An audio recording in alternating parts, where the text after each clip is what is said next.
Haleluya. Shalom semuanya. KGsians. Haleluya. Wow. Terima kasih buat tim Praise and Worship hari ini sudah melayani kita semua dengan luar biasa. Yang kabarnya luar biasa hari ini katakan haleluya. Haleluya. Thank you juga buat David hari ini. Wih, keras David luar biasa. Luar biasa David. Apa yang Tuhan sudah sampaikan ya. Tadi luar biasa sekali bahwa justru di hari Minggu, di hari Sabat ini adalah tempat perhentian kita. Tempat kita bisa beristirahat dan sesungguhnya tidak perlu hari Minggu kita bisa beristirahat dalam hadirat Tuhan. Karena setiap hari hadirat Tuhan itu nyata dalam kehidupan kita. Kenapa hadirat Tuhan nyata dalam kehidupan kita? Karena Kristus sudah datang, dia mati, tapi bukan hanya mati, dia bangkit, dia naik ke sorga, dia curahkan rohnya. Jadi dimanapun kita berada kita bisa rest in Him. Ya, setiap hari kita bisa beristirahat di dalam pribadi. So hari ini kita akan sama-sama baca ayat yang kita akan bahas hari ini. Itu di Lukas 9 ayat 1 sampai 6 ini adalah ayat tema di bulan ini. Ayat tema di bulan ini. Ayat 1 dan 2-nya lebih tepatnya. Tapi kita akan sama-sama baca di ayat 1 sampai ayat yang ke-6. Yuk, Lukas 9 ayat 1 sampai ke-6. Kita akan sama-sama baca. Kalau sudah dapat, ini kayaknya terlalu kecil ya, sorry guys. Nggak menyangka sekecil ini. Jadi sekali lagi saya boleh undang bangkit berdiri. Aku boleh undang bangkit berdiri semuanya. Kita akan sama-sama baca. Yuk, karena ini cuma 6 ayat, kita akan sama-sama baca ya. Dari ayat 1 sampai 6, kita baca. Sudah siap semuanya? Yuk kita baca sama-sama 2, 3. Maka Yesus memanggil ke-12 muridnya, lalu ia memberikan tenaga dan kuasa kepada mereka untuk menguasai setan-setan dan untuk menyembuhkan penyakit-penyakit. Dan ia mengutus mereka untuk memberitakan kerajaan Allah dan untuk menyembuhkan orang. Katanya kepada mereka, jangan membawa apa-apa dalam perjalanan. Jangan membawa tongkat atau bekal, roti atau uang, atau 2 helai baju. Dan apabila kamu sudah diterima dalam satu rumah, tinggallah di situ sampai kamu berangkat dari situ. Dan kalau ada orang yang tidak mau menerima kamu, keluarlah dari kota mereka dan kebaskanlah debu dari kakimu sebagai peringatan terhadap mereka. Lalu pergilah mereka dan mereka mengelilingi segala desa sambil memberitakan Injil dan menyembuhkan orang sakit di segala tempat. Berbahagialah orang yang membaca, merenungkan firman Tuhan dan menyimpannya dalam hati dan juga melakukannya. Silakan duduk KGsians. Well, aku itu punya beberapa hobi ya. Beberapa hobi.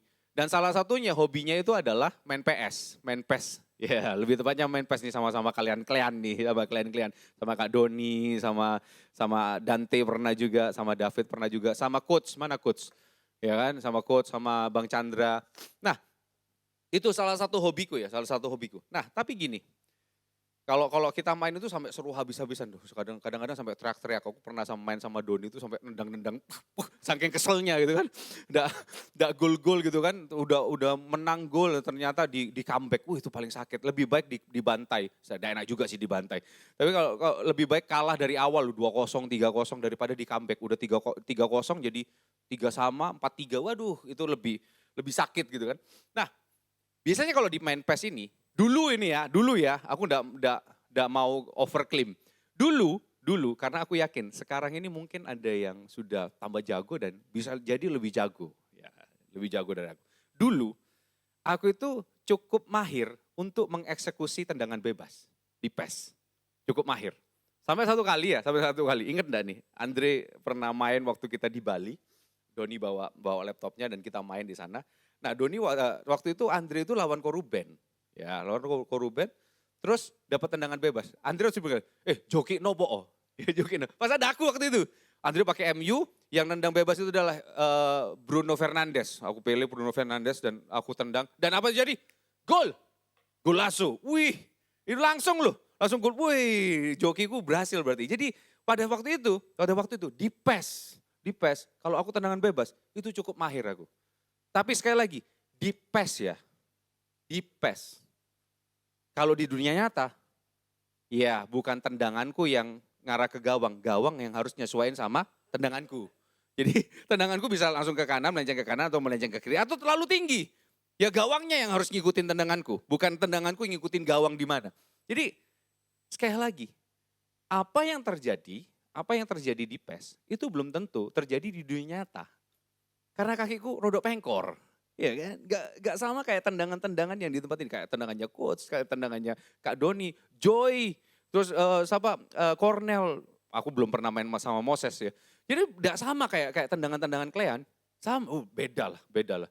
Sudah pengaruh tua ya. Coba nanti kalau kalian bertemu aku 10 tahun yang lalu, sama aja. Pengkor aja tendangannya. Tapi mari kita sama-sama renungkan hal ini. Sama-sama renungkan hal ini. Segala sesuatu yang kita kuasain teorinya, itu tidak membuat kita jadi mahir di dalam aplikasi. Setuju ya?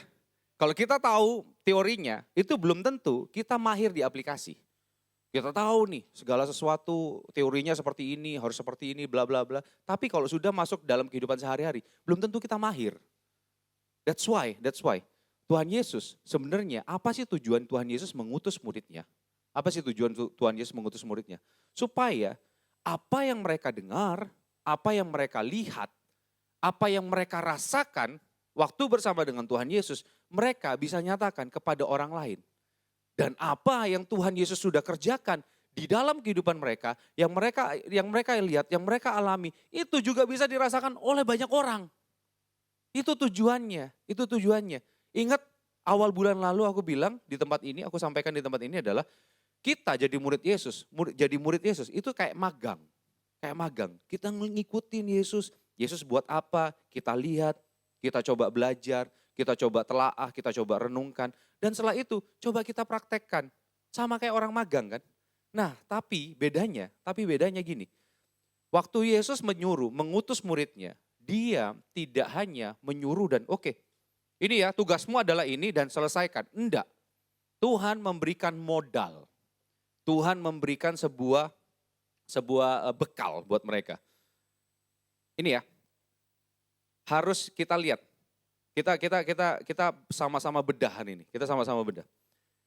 Yang pertama, Tuhan Yesus nih, kronologinya kayak gini. Kronologi itu kan kue yang bulat yang di dalamnya ada coklatnya tuh. Oh, sorry, udah berubah ya? Dulu namanya kronologi loh. Nah, jadi gini. Yang pertama ya, ayat yang pertama. Nih, tak bacain lagi ya. Maka Yesus memanggil kedua belas muridnya, lalu ia memberikan tenaga dan kuasa kepada mereka untuk menguasai setan-setan dan untuk menyembuhkan penyakit-penyakit. Nah, jadi gini, kuasa yang diberikan itu bisa untuk menguasai setan-setan dan menyembuhkan penyakit-penyakit. Ya, fungsi dari kuasa tersebut untuk menguasai setan-setan dan menyembuhkan penyakit-penyakit. Ayat yang kedua, tak bacain lagi. Dan ia mengutus mereka untuk memberitakan kerajaan Allah dan untuk menyembuhkan orang. Fungsi dan tujuan harus berjalan lurus. Iya, fungsi dan tujuan harus berjalan lurus. Kita tahu fungsinya, kita tahu kegunaannya, tapi waktu aplikasi, waktu kita menjalankan tujuannya salah, ya salah nantinya. Tujuan dari kuasa yang Tuhan berikan pada murid-muridnya adalah untuk menyatakan kerajaan Allah dan menyembuhkan orang-orang. Jadi gini, perhatikan dua tujuan utamanya ya, memberitakan kerajaan Allah. Nah, memberitakan kerajaan Allah itu bukan sebuah tempat, bukan cuma sekedar membawa mereka masuk ke sorga. Enggak. Memberitakan kerajaan Allah itu adalah ngomong soal pemerintahannya. Jadi, di mana kerajaan Allah ditegakkan, di mana kerajaan Allah diberitakan, di sana terjadi kedaulatan sang raja nyata di sana. Dan dampaknya apa? Ada sebuah kelemahan yang dipulihkan.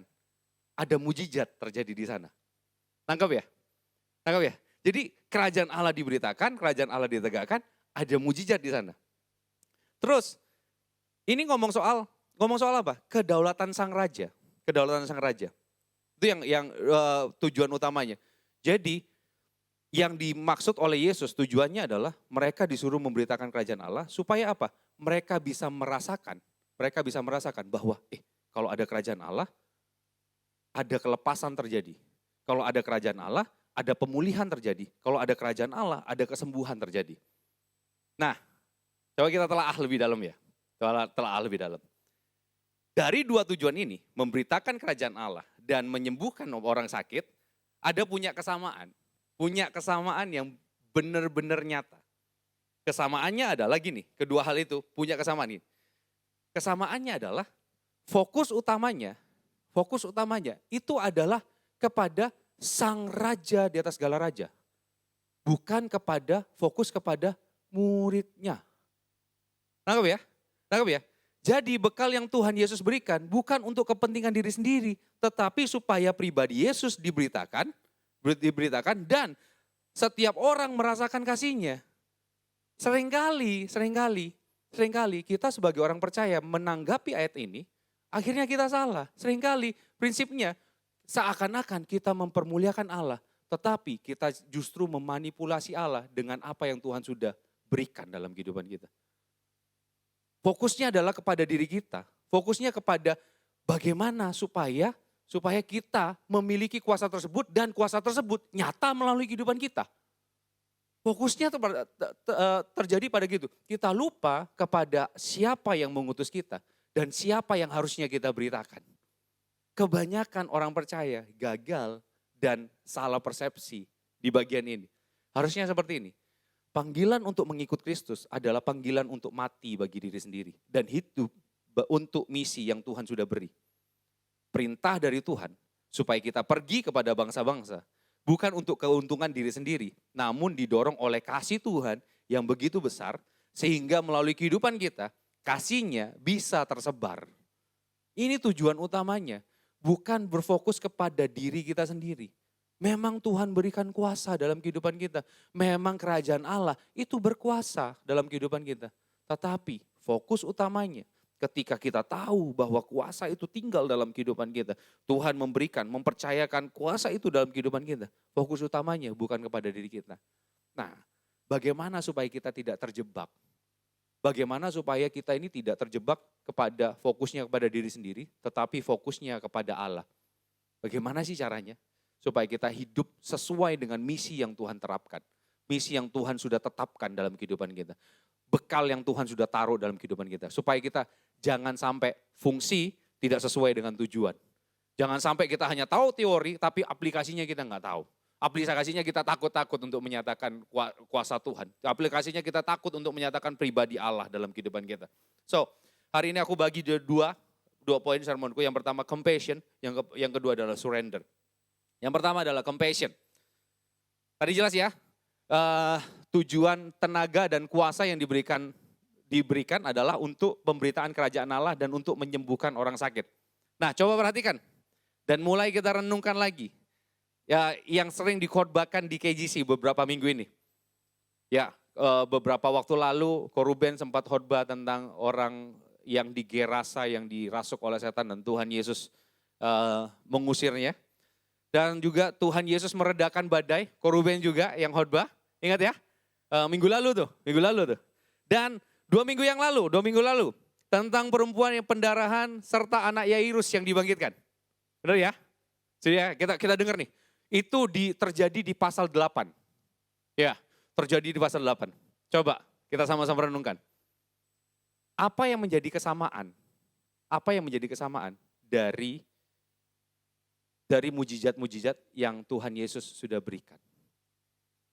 Yang menjadi kesamaan, yang menjadi tolak ukur, yang menjadi satu dasar utama itu adalah belas kasihan Tuhan. Yang jadi dasar utama itu adalah belas kasihan. Semuanya itu menunjukkan belas kasihan Tuhan. Coba bayangin. Kenapa Tuhan Yesus harus menyeberang sampai ke Gerasa? Apakah Tuhan Yesus tidak tahu nantinya dia akan diusir? Tahu. Tapi Tuhan Yesus datang ke sana hanya untuk satu orang. Di Gerasa. Apakah Tuhan Yesus tahu waktu di tengah badai, murid-muridnya akan menghadapi badai dan mereka akan mati, akan kebingungan. Tuhan Yesus tahu, tapi Tuhan Yesus membawa murid-muridnya masuk di tengah badai. Supaya apa? Mereka pun tahu, mereka melepaskan segala sesuatu, pengetahuan mereka, perasaan mereka, apapun yang pengalaman mereka. Supaya apa? Mereka bergantung penuh pada Tuhan. Sebenarnya Tuhan ingin membebaskan mereka. Tuhan ingin menyatakan bahwa Tuhan bukanlah opsi. bahwa Tuhanlah adalah segalanya. Bukankah itu adalah sebuah belas kasihan supaya mereka dibebaskan? Yang terakhir, apa yang disampaikan oleh Kak Doni? Tuhan Yesus kembali ke Galilea. Ingat, dia kembali untuk perempuan yang 12 tahun sakit dan dia kembali untuk Yairus. Itu digerakkan oleh apa? Belas kasihan juga. Belas kasihan juga. Ini ya, mari kita renungkan sama-sama nih. Mari kita renungkan sama-sama. Pada dasarnya, pernyataan kuasa Allah bukan sebuah pertunjukan yang mengagumkan. Tetapi, pernyataan kuasa Allah itu adalah belas kasihan Tuhan yang dinyatakan untuk memulihkan manusia dan membawa manusia mengenal Allah yang berkuasa dan penuh kasih. Ini tujuan utamanya, kuasa Tuhan dinyatakan supaya mereka tahu kasih Allah itu besar dalam kehidupan mereka.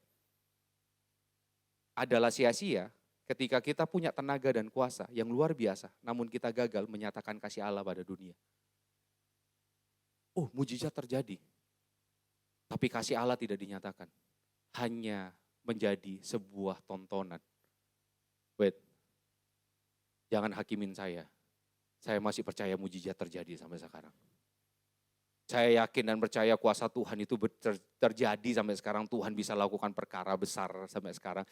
Saya tetap percaya mujizat itu nyata. Ya kan?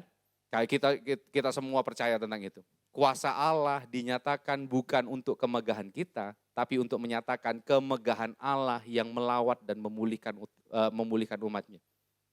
Ini, aku ini tidak mengecilkan kuasa Tuhan bekerja. Aku tidak mengecilkan mujizat Tuhan bekerja. Tapi mari kita sama-sama memiliki sebuah sudut pandang yang benar tentang mujizat. Kuasa Allah yang nyata lewat mujizat, yang Tuhan berikan dan nyatakan lewat murid-muridnya, adalah sebuah pintu gerbang dan signboard bagi seluruh orang, bagi seluruh kota yang dihampiri oleh para murid, supaya apa? Mereka bisa mengenal Allah yang hebat. Sekali lagi, mujizat adalah pintu gerbang atau mujizat itu adalah signboard, petunjuk. Hei, Allah yang hebat itu bisa membuat mujizat. Allah yang hebat itu bisa membuat sebuah perkara yang besar, yang bisa menyembuhkan penyakitmu. Yang bisa menyembuhkan penyakitmu. Gini, tak kasih ilustrasi. Apa yang membuat kalian akhirnya, kalau di dalam perumahan itu biasanya ya, dalam perumahan, yang membuat kalian tertarik untuk beli bakso? Apa? Bunyi. Iya, entah itu bunyi dari mangkoknya atau bunyi dari bambu. Tik tik tik tik tok tok tok tok tok tik tok tik tok tik tok gitu ya. TikTok gitu kan, atau bunyi ding ding ding ding ding ding ding. Itu yang membuat kita akhirnya, bakso, bakso, bang bakso. Nah, ketika baksonya sudah lewat, sudah datang ke kita, apakah kita bilang gitu, Pak, mana tadi yang bunyi TikTok, aku tak beli itu. Kalian mau beli itu atau kalian mau nikmati baksonya? Baksonya, sama. Mujizat itu adalah bunyi TikToknya, bukan baksonya. Nah, tujuan utama iman percaya kita pada Yesus bukan untuk mujizat, tapi untuk menikmati pribadinya. Jadi tujuan utama, akhirnya pertumbuhan iman kita akhirnya gagal. Pertumbuhan iman kita ini akhirnya gagal. Kita gagal untuk bertumbuh dalam pengenalan akan Tuhan dengan benar karena kita terbeban, dalam hidupku kok gak ada mujizat ya. Aku tetap aja gagal, aku gak bisa kuliah, yang lain bisa kuliah. Yang lain kok bisa sembuh. Hidupku gak disembuhin. Orang tuaku gak sembuh. Orang tuaku gak berubah. Hidupku gak berubah gini. Kok gak ada mujizat? Apa aku yang kurang? Akhirnya kita mengejar mujizat. Kita mengejar TikToknya. Bukan menikmati baksonya. Tahu gak? Kenapa? Pertanyaannya selanjutnya. Kenapa Tuhan harus mengadakan mujizat di tengah bumi? Gini. Ketika manusia jatuh dalam dosa, semuanya hancur. Bukankah pertama Tuhan menciptakan manusia dan bumi manusia dengan segala isinya, Tuhan menciptakan baik adanya. Tetapi ketika dosa masuk, semuanya hancur. Semuanya hancur. That's why ada penyakit. Ada penyakit di sana. That's why kita dikalahkan oleh beberapa tahun lalu COVID. Gak kelihatan men. Tapi kita langsung mengubah tatanan kehidupan kita. Kita pakai masker, pakai face shield. Pengap banget tuh. Pengap banget waktu itu. Gak enak. Gak enak banget. Mesti makan permen terus. Gak enak. Enak dewek gitu. Dengan kena nafas sendiri gitu kan. Mau keluar, apa-apa masuk lagi gitu kan. Ada masker, ada face shield juga. Mendal-mendal gak karuan gitu. Nyanyi gitu, gak enak rasanya. Muncrat gak karuan. Apalagi kalau pakai face shield, aku paling anti. Lebih baik aku pakai masker daripada pakai face shield kalau khotbah ya. Misalnya ketok di face shield tuh, hidungku ketok. Itu muncrat-muncratnya ketok. Itu mengubah tatanan kita. Well, virus itu menguasain kita. Kita akhirnya, that's why Tuhan mengadakan mujizat untuk memanggil bahwa, hey, gini loh, ini tidak penyakit, kekurangan, kelemahan dan segala macam. Itu tidak ada di dalam tatanan kerajaan Allah. Karena Allah menciptakan semuanya sempurna. Nah bagaimana supaya orang bisa lihat? Mereka dipanggil. Dipanggil dengan apa? Dengan cara mereka menikmati mujizat. Tetapi tujuan utamanya adalah kepada Sang Raja. Tujuan utamanya bukan mujizat. Tak kasih tahu. Kenapa aku begitu berani dan aku mengajarkan ini di KJision. Gini. Berapa banyak yang menurut kalian make sense bahwa perempuan 12 tahun yang disembuhkan oleh Yesus itu setelah sembuh dan apakah dia tidak akan sakit lagi? Bakal sakit lagi kan? Walaupun sakitnya bukan pendarahan. Right? Oke. Apakah anak Yairus yang sudah dibangkitkan nantinya tidak akan mati lagi? Mati lagi, right? Lazarus deh. Lazarus itu paling tidak make sense. 4 hari loh. Kenapa kok 4 hari? Karena bukan 3 hari, enggak. Bukan. Karena gini, pemahaman orang Yahudi, kalau 3 hari itu masih ada kemungkinan dia itu orang yang mati itu akan bangkit. Budayanya gitu. Makanya Yesus nunggu sampai 4 hari. Artinya Yesus secara budaya, secara logika itu nggak mungkin bangkit sudah. Kalau Yesus datang di hari kedua, mungkin ini karena ini masih ada di sini nih. Bisa, mereka punya pemahaman seperti itu. Kenapa Yesus datang hari keempat? Karena sudah nggak ada, bepo iki wis. Wis bocah, nggak bisa diharap. Nggak bisa diharap. Sudah, tapi ketika ini Yesus bilang, Lazarus keluar. Lazarus keluar, dia dibangkitkan. Pertanyaannya, apakah Lazarus akan terus hidup? Yang Tuhan ingin tawarkan adalah kerajaan Allah yang sempurna, yaitu dengan pribadinya. Tangkap ya? Sekali lagi, aku bukan tidak percaya mujizat. Aku bukan tidak percaya mujizat. Tetapi gini, mujizat bukan sasaran utama. That's why akhirnya banyak anak-anak Tuhan, banyak orang percaya, banyak kingdom generation gagal untuk keluar karena takut. Jangan-jangan kalau aku doain malah mati. No. Tujuan kita memberitakan perbuatan Allah. Kita mendisplaykan dan buat mereka merasakan betapa dampak dosa seperti itu. Dan kita punya obatnya. Yaitu apa? Kristus sendiri. Kalian pernah gak sih ngalamin sakit? Ya. Terus kalian minum obat sesuatu dan kalian sembuh. Contoh lah. Kalian pernah ngalamin vertigo gitu. Terus akhirnya kalian minum obat tertentu dan sembuh. Ya, sama-sama sembuh ya. Sembuh nih. Terus ada lain. Contoh. Setelah itu kalian bertemu dengan orang lain. Ya, kalian bertemu dengan orang lain yang mengalami hal yang sama, vertigo. Kalian akan rekomendasiin obatnya enggak? Sama ya? Karena sama-sama mengalami vertigo. Bukankah kita sama-sama orang berdosa? Bertemu dengan orang berdosa lain. Tapi kita punya obatnya. Yang kita jadi fokusnya adalah kita bisa buat mujizat gak buat orang itu ya? Kita berusaha supaya apa? Supaya orang itu terkesan dengan kita. Dan akhirnya, ini kan untuk mempermuliakan nama Tuhan. Come on. Mari kita rekonstruksi lagi. Sekali lagi, aku tidak mengecilkan mujizat. Tuhan bisa pakai kita semua. Dengan caranya. Kalau dia memang caranya seperti itu. Bisa. Aku yakin dan percaya. aku yakin dan percaya ada saatnya Tuhan bekerja dalam kehidupan kita dengan cara sign and wonder. Tapi ada caranya juga Tuhan bekerja dengan apa yang Tuhan sudah percayakan karunia di dalam kehidupan kita. Ada karunia yang bisa main musik, ya kan? Ada yang bisa nyanyi, ada yang bisa ngomong di depan seperti ini, ada yang bisa desain, ada yang bisa foto, ada yang bisa ngatur sound dan segala macam. Itu yang harus kita pergunakan. Untuk apa? Untuk makanya di tempat ini semuanya. Berpikirlah supaya apa?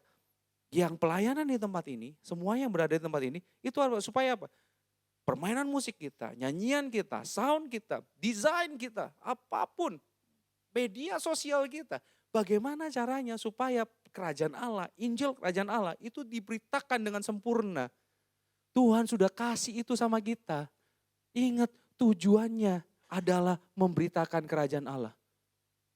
Jangan tujuannya cuma salah kita kalau tujuannya supaya orang ini tidak sakit, tidak sembuh kok. No. Yang harus diberitakan kan Yesusnya harusnya. Benar nggak sih? Benar nggak sih? Dan jebakan yang selanjutnya adalah gini. Kalau kita sudah tahu, oh iya aku tahu kok, aku sudah pernah tes karunia. Karuniaku adalah mengajar. Ya, ada yang pernah tes karunia? Anyway, kalau kalian ikut DC pasti ada pernah tuh. Ada yang anak-anak roket kapan hari pernah ya. Dan yang di sini ngadain buat tes seperti itu kan. Ada yang urusannya administrasi dan segala macam gitu kan. Ada ya, banyak ya. Kemurahan, iman ya kan. Karunianya seperti itu.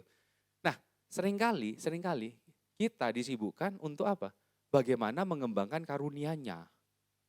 Bukan memikirkan bagaimana dengan karunia ini Yesus diberitakan. Nangkap ya? Kita bingung, ya apa sih? Kita bingung, pengen tahu. Tapi kalau sudah tahu, kita tidak mau tahu dengan orang lain. Kita dipanggil dan kita dipelengkapi. Supaya apa? Pemberitaan kerajaan Allah dinyatakan. Come on lah. Kita ini sudah dikasih kuasa, Tuhan sudah bekerja dalam kehidupan kita, tapi kita enggan. Mari kita rubah konsep kita. Ini misi yang gak mungkin gagal. Makanya judulku hari ini adalah Mission Impossible. Bukan kita yang bisa, tapi siapa di dalam kita. Itu yang membuat kita bisa. Kalian pernah lihat filmnya Ethan Hunt? Ya, Mission Impossible. Biasanya dikasih kacamata terus dikasih misinya gitu kan. Kamu yang harus ke Rusia dan segala macam. Kamu harus kayak gini. Oke, setelah itu ini misi ini akan meledak dalam 10, 9, 8, gitu kan ya. Gitu kan ya, Ethan Hunt. Misinya Ethan Hunt itu ditentukan oleh kerjasama tim. Kalau timnya hebat, peralatannya hebat, itu yang menentukan mereka berhasil atau enggak. Tetapi misi kita sudah dijamin kok. Kan sudah dikalahkan maut. Dosa kan sudah dikalahkan. Kita enggak perlu ngalahin dosa lagi. Ya makanya peperangan kita akhirnya, aku berhadapan dengan penyakit. Kita ya, termasuk aku. Aduh gimana ya, kita menghadapin kayak gini. Kayaknya enggak susah deh. Enggak susah ini, kayak gini. No. Kita kembali kepada siapa yang ngutus kita dan siapa yang nyertain kita. Dan kita seringkali jangan sampai kita terlalu sibuk cari cara untuk meningkatkan karunia yang Tuhan berikan, namun gagal menjawab kerinduan yang menjawab kerinduan Allah yang adalah Sang Pemberi karunia. Kita gagal untuk menjawab kerinduannya. Kita gagal untuk menjalankan misinya karena kita sibuk dengan perlengkapannya. Dibuat main. Bayangin Ethan Hunt dikasih cara untuk ini, buat topeng gitu.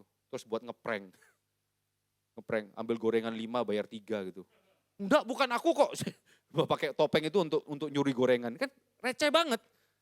Can you imagine? Ethan Hunt buat topeng gitu. Aku pura-pura jadi Andre gitu makan terus tiba-tiba saya Pak ya tak tinggal buka topeng ternyata Hizkia. Ambil lagi, makan lagi. Cuma itu buat itu bukan untuk menjalankan misi yang sesungguhnya. Coba bayangin. Can you imagine? Tuhan sudah berikan ini dalam kehidupan kita. Ini yang membuat kita gagal untuk menjalankan misi yang seharusnya Tuhan berikan dalam kehidupan kita. Dan itu tidak pernah gagal. Apakah pertanyaan yang kita renungkan hari ini ya. Terus gimana dong? Aku tahu aku ini berkarunia aku. Nah sekarang aku tahu. Aku ini berkarunia, Tuhan sudah memberikan kuasa dalam kehidupanku. Tuhan sudah memberikan misi, sudah jelas kok. Tapi sekarang gimana? Supaya aku bisa menyatakan itu. Kita kembali lagi. Apa yang menggerakkan Yesus untuk menyembuhkan anak Yairus, untuk menyembuhkan perempuan yang 12 tahun pendarahan, untuk melepaskan orang dari Gerasa? Compassion. Benar ya?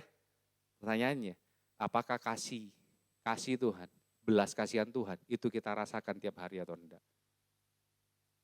Jangan-jangan kita sudah keblinger dengan kuasa. Oh, kita berkuasa. Tidak perlu kita ngerasa lemah. Come on. Kemarin aku dengerin apa yang diposting sama istriku. Kalau kita gagal mengaku setiap hari bahwa kita adalah orang berdosa, kita akan menjadi orang yang paling tidak tersentuh oleh kebenaran. Kita menjadi orang yang benar-benar teguh dan akhirnya ketika kebenaran itu nyata, ketika Tuhan mengkoreksi hati kita nggak mau lagi. Karena kita apa? Kita ngerasa kita paling benar.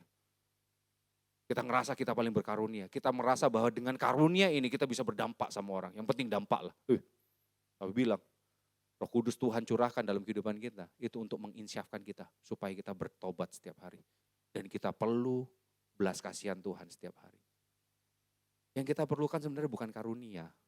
Bukan karunia yang semakin hebat. Bukankah di sini? Rock, motonya apa? We help you to fulfill? No. We help you to fulfill His destiny in you. Not your destiny. Pada dasarnya kita kan warga kerajaan Allah. Kita ditebus, harusnya our destiny is His destiny in our life. Harusnya Kristus itu lebih tinggi, jauh lebih tinggi. That's why compassion is Christ over my passion. Kristus itu harus lebih tinggi dari passion kita sendiri. Bukankah panggilan untuk ngikut Yesus adalah panggilan untuk mati bagi diri kita sendiri. Dan kita hidup bagi misi yang Tuhan sudah beri dalam kehidupan kita. Kalau kita mengaku bahwa kita kingdom generation, artinya kita masuk di dalam kerajaannya. Dan cara kita masuk di dalam kerajaannya adalah Sang Raja menebus kita. Dan di dalam namanya kita masuk dalam kerajaannya. Harusnya kita hidup di dalam kerajaannya. So guys, ini yang Tuhan ingin kita kerjakan. Kita datangkan pribadi Allah setiap dimanapun kita berada. That's why aku gak akan pernah berhenti untuk mengabarkan Injil dimanapun aku berada. Yang bisa menghentikanku aku mengabar Injil cuma dua. Diriku sendiri karena aku malas, karena aku enggan. Atau yang kedua, Tuhan sudah panggil aku. That's it. Ya gak bisa beritain Injil lagi di dunia kan. Aku menikmati karya Injil yang sesungguhnya nanti. Aku bertemu dengan Sang Penciptaku. Isn't it? So, hari ini ketika kita paham dan menikmati kasih Tuhan setiap saat. Kasihnya juga menggerakkan kita untuk memberitakan Injil Kerajaan Allah. Ini bukan misi yang mudah, tapi menjalankan misi Kristus itu worth it. Sama kayak ambil ininya Kak Doni. Kak Doni kemarin bilang berharap pada Tuhan itu worth it. Tapi menjalankan misi Tuhan itu worth it dalam kehidupan kita. So, bagaimana kita menghadapi setiap tantangan dalam kita menjalankan misi yang Tuhan sudah berikan dalam kehidupan kita. Kita masuk poin yang kedua. Surrender. Ada sebuah arahan yang unik. Tuhan Yesus memberikan perintah supaya mereka tidak bawa bekal dan bermalam di satu rumah. Bahkan Tuhan Yesus tidak memberikan perintah untuk bangun rumah di sana. Loh, kok bisa ya? Kenapa ya? Udah ini. Kok tidak boleh bangun rumah? Ini adalah ngomong soal urgency. Urgency yang dimana Injil Kerajaan Allah itu semakin harus diberitakan. Nanti kalau kalian baca ya, di satu bagian lagi waktu Tuhan Yesus ngomong kepada 70 muridnya, itu ada bagian gini. Kalau ada orang yang ngasih menyapa, bahkan gini, orang yang nyapa kamu, jangan balas salamnya. Kalian pernah dengar itu? Jadi kalau nyapa, jangan dibalas salamnya. Supaya apa sih? Supaya kamu enggak, Shalom, ya shalom. Terus akhirnya ngobrol. Akhirnya lupa pada Injil Kerajaan Allahnya. Kecantol. Nah makanya dia nggak, Tuhan Yesus bilang gini, satu ya, kamu nggak boleh tinggal terlalu lama. Kamu netap tinggal di satu rumah seseorang di sana yang mereka buka rumahnya. So kamu cuma tinggal di sana, kan nggak mungkin ditinggal di sana 3 tahun, nggak mungkin kan? Diusir Pak, diusir, nggak ikut bayar token listrik lagi gitu kan. Internet wifi ikut numpang gitu kan, makan ikut ini, tidak pernah cuci piring lagi gitu kan. Waduh, ya aku kan pelayanan gitu kan.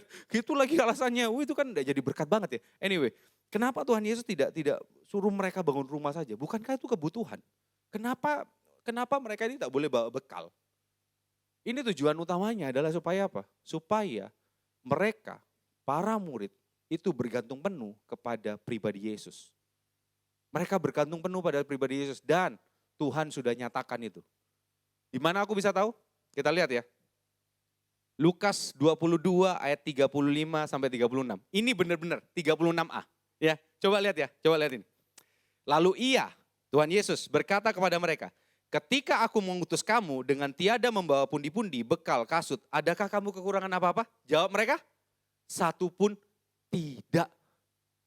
Berarti Tuhan Yesus bukan cuma sekedar, kamu gak usah bawa dan ya wes caramu ya apa, aku tak kasih kekuatan supaya kamu tidak lapar. Enggak, tetap mereka lapar, tapi mereka tidak pernah kekurangan, satu pun tidak. Berarti mereka tidak pernah kekurangan, yang tidak boleh dibawa apa? Baju gak boleh 2, berarti mereka tidak pernah kekurangan baju. Mereka gak pernah bawa bekal, mereka tidak pernah kekurangan makanan. Mereka juga tidak pernah kekurangan tempat tinggal. Nangkep gak? Sandang, pangan, papan, Tuhan cukupkan semua. Tuhan cukupkan semua. Nah, keberserahan kita pada Tuhan ini yang kita harus renungkan lebih dalam. Ini bukanlah sebuah pilihan, namun ini adalah perintah langsung dari Tuhan Yesus yang Maha Kuasa. Apa Tuhan Yesus memberikan tujuan Tuhan Yesus memberikan perintah ini? Supaya para muridnya, termasuk kita, tidak mengandalkan apa yang kita punya. Dan benar-benar bergantung pada Tuhan. Sehingga tujuan akhirnya, yaitu pribadinya yang dinyatakan, itu bisa dinyatakan dengan sempurna melalui kehidupan kita. Sebenarnya ya, perintah yang Tuhan Yesus berikan pada murid-muridnya, itu adalah caranya Tuhan untuk bekerja di tengah umatnya. Saya kasih tahu. Yang paling terkenal ceritanya tentang Gideon, Immanuel Setiawan, enggak ada bukan. Tentang Gideon waktu akan melawan orang Midian. Gideon kan diangkat jadi hakim, terus dia disuruh kumpulkan prajurit. Berapa prajurit yang terkumpul?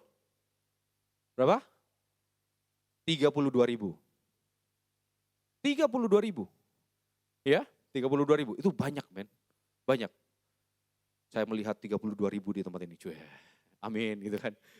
Biar karismatik guys, bagian ini potong. Biar kelihatan karismatik. Saya melihat 32.000 di tempat ini ya kan. Amin. Well, 32.000. Apa yang terjadi? Gideon dibilang gini, yang takut pulang. Wah, ada banyak yang pulang tuh. Yang pulang 22.000 yang pulang. Tinggal berapa? 10.000. Itu kan lumayan sudah. Setengah hilang. Sudah tinggal 10.000. Waduh, 10.000 ya. Waduh, gimana ini? Bolehlah 10.000, masih banyak juga kan 10.000, bener gak sih? Bener ya, 10.000 masih banyak.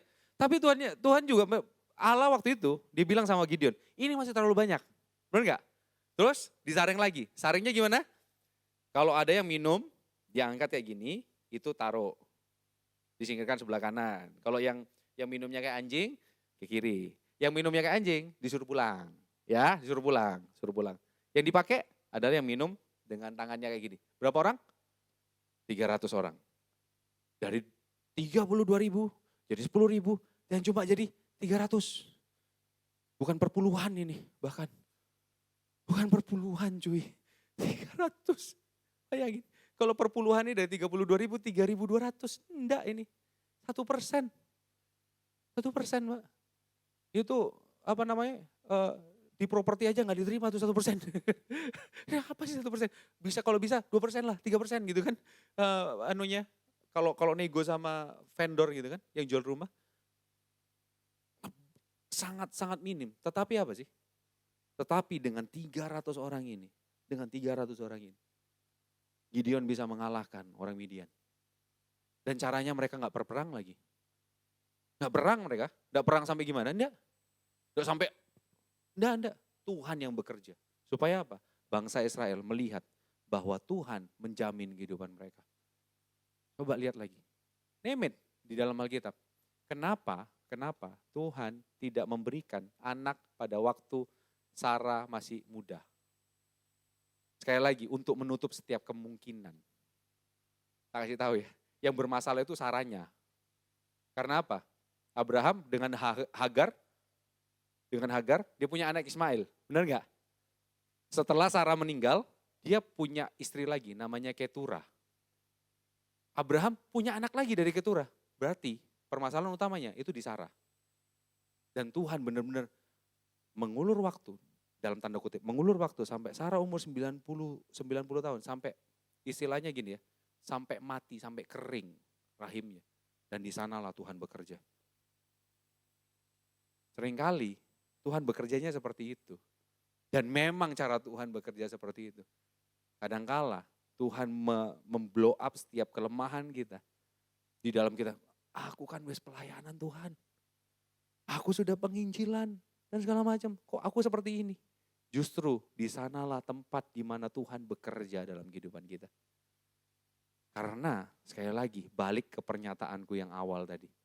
Ini bukan tentang kita. Tetapi ini adalah tentang Allah yang bekerja dalam kehidupan kita.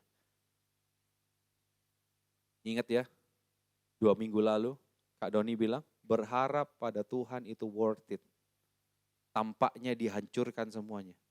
Namun ada sebuah rancangan yang sedang Tuhan ingin bangun kembali dalam kehidupan kita. Mungkin ada beberapa masalah dan kelemahan yang sedang kita alami. Hari ini terjadi dalam kehidupan kita. Mungkin secara bertubi-tubi. Dalam keadaan kita yang lemah dan terpuruk pun, Tuhan selalu ada dan terus bekerja di dalam kehidupan kita. Seringkali kita ini terkecoh dan terpaku pada kelemahan kita, namun kita gagal melihat Tuhan bekerja di dalam kehidupan kita dan melalui kehidupan kita. Akhirnya kita seringkali mutung, gara-gara apa? Karena kita sedang mengalami kelemahan dan kita terlalu fokus pada kelemahan itu. Kita lupa kita memiliki Allah yang sangat besar dan menopang kehidupan kita. Tidak ada yang terlalu jauh sehingga kasih karunia Tuhan tidak bisa menjangkau kita. Tidak ada yang pernah jatuh terlalu dalam sehingga kita terpuruk dan kita tidak bisa bangun lagi. Anugerah Tuhan menopang kita. So, tembok terbesar dalam kehidupan kita, terbesar dalam kita menjalani misi yang Tuhan beri adalah tembok yang kita bangun sendiri di dalam hati kita. Aku nggak tahu, mungkin ada yang sudah mulai tawar sama Tuhan. Gak peduli berapa lama kalian pelayanan. Sudah berapa banyak dana, daya, dan doa, air mata. Kalian sudah tumpahkan semuanya. Tapi tetap aja kelemahan itu tidak diambil dari kita. Yang Tuhan inginkan adalah supaya kita bergantung penuh. Supaya pribadinya benar-benar nyata. Di dalam kehidupanmu dan melalui kehidupanmu. So, jangan sampai kita terlena ya. Jangan sampai kita terlena dengan tembok yang kita bangun sendiri. Sampai akhirnya, yang awalnya kita adalah umat pilihan Allah, sampai akhirnya kita gagal untuk menikmati kasih karunia Tuhan. Ingat, di ayat yang kelima, pasal 9 ayat yang kelima, kalau ada orang yang menolak kamu, Tuhan Yesus perintahkan apa? Keluar dari kota itu dan kebaskan debu. Jangan-jangan kita yang dikebaskan debu, karena kita sudah nolak Tuhan. Dengan kekecewaan kita, karena kekecewaan dalam hati kita. Nah, ini ada satu terjemahan yang menarik nih. Di Lukas 9 ayat 5, versi dari firman Allah yang hidup, FAYH. Kita bacain ya. Apabila kalian memasuki sebuah kota dan penduduknya tidak mau mendengarkan kalian, tinggalkan mereka. Tunjukkan murka Allah ke atas mereka dengan mengebaskan debu dari kaki kalian pada waktu kalian pergi dari itu. Bagian ini aku cukup struggle dan cukup lama aku renungin. Cukup lama aku nih. Kenapa kok harus mengebaskan debu ya? Katanya Tuhan penuh dengan belas kasihan. Benar gak sih? Kan tadi Tuhan bekerja dengan belas kasihan, tetapi kenapa kok mengebaskan debu? Dan di sini jelas nih, di Efayah bilang, tunjukkan murka Allah. Dengan cara apa? Kebaskan debu. Artinya gini, murid-muridnya sudah tidak bertanggung jawab jika murka Allah itu nyata dalam kehidupan mereka. Gitu loh. Dan ini adalah sebuah budaya orang Yahudi. Kalau mereka habis dari perjalanan jauh dan mereka melewati beberapa daerah orang kafir, mereka harus kebaskan debu. Supaya apa? Itu tanda bahwa aku nggak ikut-ikut sama penyembahan berhala mereka. Tak kebaskan debu nih, aku bersih. Itu ya, nangkep ya maksudnya ya. Dan kenapa Tuhan Yesus nyuruh murid-muridnya, kok kayaknya jahat banget tuh. Kayaknya jahat banget, kayaknya nggak bisa nih. Katanya suruh kerajaan Allah, memberitakan kerajaan Allah. Bukankah kerajaan Allah itu ada kasih? Tapi ini kok murka justru. Kok murka yang mereka tunjukkan? Ujung-ujungnya murka. Bukankah Tuhan itu panjang sabar? Koi sering bilang tadi kan, kasih karunia Tuhan selalu bisa menjangkau kita, anugerah Tuhan selalu menopang kita. Kok bisa? Kok mereka disuruh seperti itu? Ya jelas mereka disuruh seperti itu. Karena para muridnya yang diutus ke sana tidak bisa menyelamatkan mereka. Nangkap gak sih? Mereka yang diutus dengan penuh kuasa, diberitakan kerajaan Allah di sana, menyatakan mujizat, tapi mereka tidak bisa menyelamatkan. Yang bisa menyelamatkan cuma Yesus. Benar gak sih? Benar ya? That's why yang bisa mereka tunjukkan adalah, nih, murka Allah. Kalau kamu gak mau dengar, murka Allah. Sampai situ. Yang bisa menyelamatkan itu cuma Yesus. Yang bisa menyelamatkan, hanya Yesus yang bisa melepaskan setiap orang dari murka Allah. Listen to me. Kedatangannya justru untuk menerima murka Allah dalam kehidupan kita. Dia berserah penuh pada rancangan keselamatan Allah yang Tuhan sudah tetapkan. Tujuannya supaya kita menjadi sasaran belas kasihan Tuhan. Dan dengan demikian kita pun berserah penuh pada pribadi Allah yang sempurna. Tuhan Yesus itu satu-satunya pribadi yang tidak pernah menghempaskan kita. Justru Dia memberikan dirinya dihempaskan supaya kita yang sudah terlepas dari Bapa kembali menjadi satu dengan Bapa. Pada dasarnya Tuhan Yesus yang pertama kali menjalankan misi ini kepada kita. Dia yang datang kepada kita. Dia yang memberitakan Injil Kerajaan Allah kepada manusia. Dia yang melepaskan manusia dari setiap kelemahan, dari setiap penyakit, dari setiap apapun. Dia melepaskan ikatan dan menyelamatkan. Dia melakukan dengan sempurna. Tuhan Yesus melakukan mission impossible yang awalnya kita tuh tidak mungkin bisa lakukan. Tetapi Tuhan yang lebih dulu melakukannya pada kita.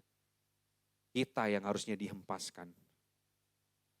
Kita semua dapat murka Allah harusnya. Kita semua yang harusnya mendapatkan hukuman dari Allah.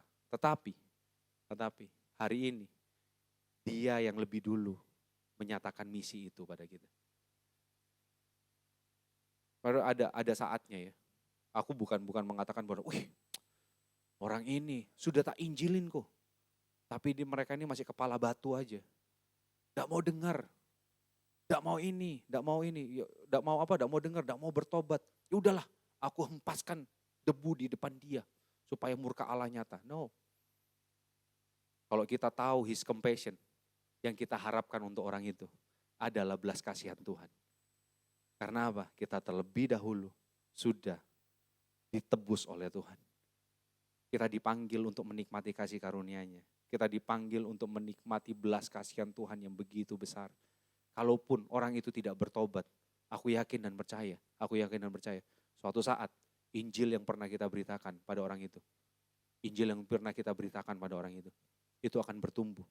Dan dia pun akan berpaling kepada Allah. We never know. Tapi satu hal, kita tidak pernah tahu anugerah Tuhan itu bekerja seperti apa pada orang itu.